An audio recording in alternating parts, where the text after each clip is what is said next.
Hello guys, it's Rido here, and we are back with another review of some WARCRY cards. Today we'll solely focus on Seraphon, mainly due to the fact that on the Discord server people have talked about them and discussed builds that they like, so I figured I'd go ahead and do my numbers crunch now so I could have some funded knowledge and explain why I feel certain ways. So here we go. First off, you'll notice that none of these guys have very good damage. There's some with medium damage, but that's all we've really got. Secondly, something else I've changed up for this one in particular is I've included all weapons options. So in the past, for example, if there was a ranged fighter, I'd only use his ranged weapon, only show his ranged weapon in my damage profiles, because I feel like it's enough most of the time to show off the the primary weapon a fighter has. But yeah, someone asked me on Reddit, I think, whether I could do it with both weapon types, and I agreed. And yeah, there we go. That's what we're changing up. Anyways, to get into it, we have four different versions of skinks for this warband. So firstly, we have the skink with javelin. As you can see, the range damage is horrifyingly bad, only doing 1 point of damage on average. That's a 0.1 damage per point value, very, very low. And also the activations to be killed are at 1, so this model is about as bad as it gets. I would absolutely not go for this model. And similarly, even the melee damage is still in the red tier, so it's still bad. The skink with blowpipe is a lot better in my opinion. As you can see, his range damage is actually in the medium range, which for range damage that is pretty good. Like 1.7 damage for 65 point model, that's nice. I like the skink with blowpipe actually. And being cheaper than the other skink, even doing the same damage, he's a bit better points wise, so even his melee damage is a little better in that regard, that he's cheaper. Same kind of attacks to be killed, but again it comes out to a bit more favorable point value because he's cheaper. So definitely go for the skink with blowpipe if you want one of these. Then we've got the normal skink with the melee weapon. He does the same melee damage as the other guys.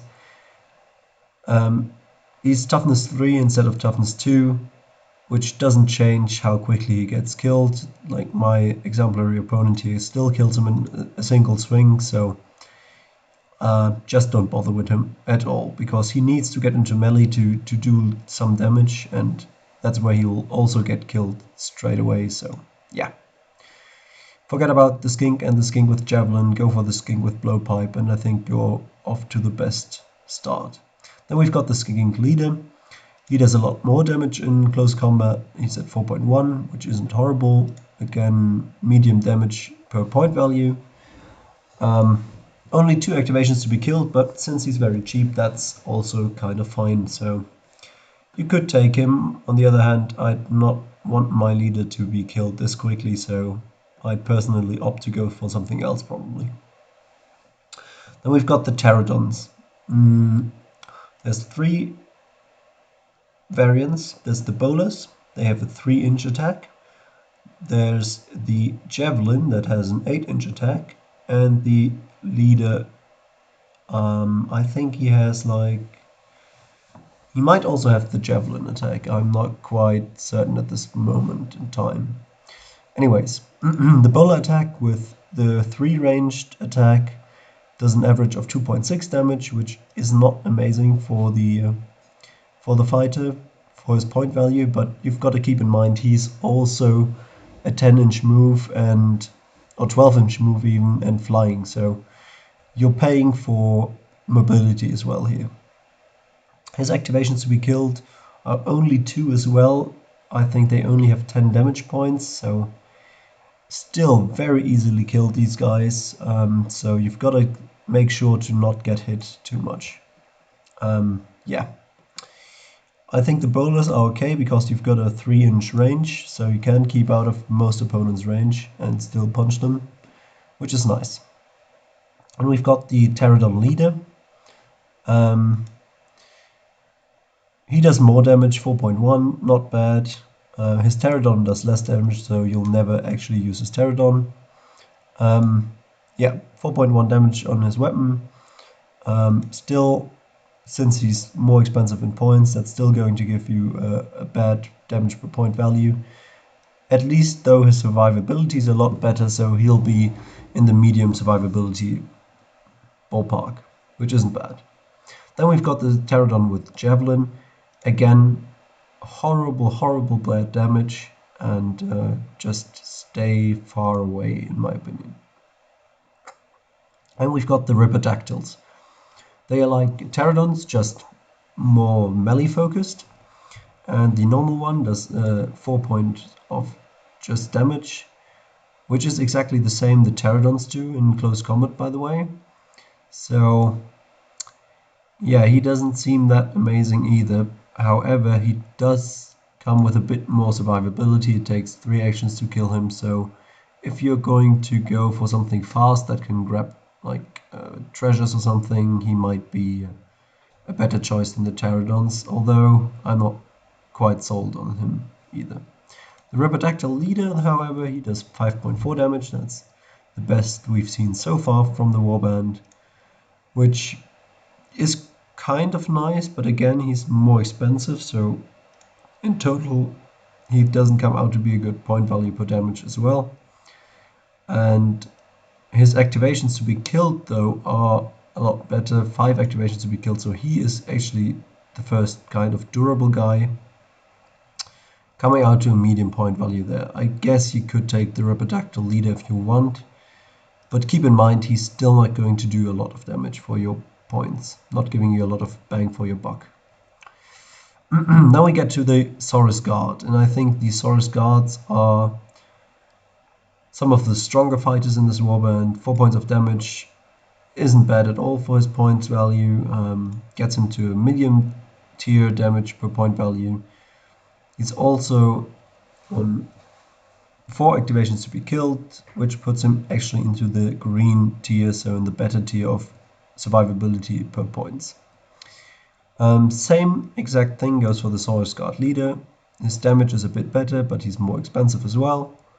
And you have 6 activations to be killed, so quite nice there. I think this is my leader of choice for the warband in general.